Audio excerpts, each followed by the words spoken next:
Mexico City 3 days after a devastating earthquake shook Mexico City, the death toll continues to climb.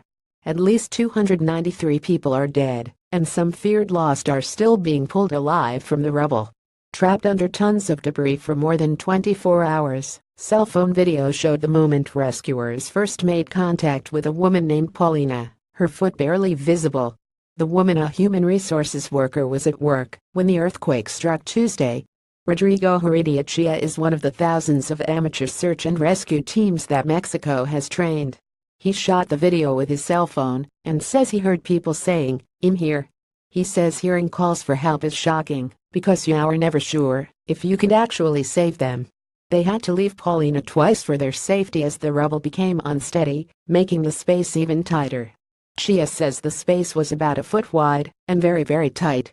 They had to burrow down 2 stories and then use cables to attempt to pull her to safety. 6 hours after they found her, Paulina was rescued. Chia says the rescue represents hope for the country. Surprisingly, Paulina did not suffer major injuries. She is one of more than 60 people who have been pulled from the rubble alive, and even as the hope of finding more survivors diminishes, crews here are not ready to give up just yet.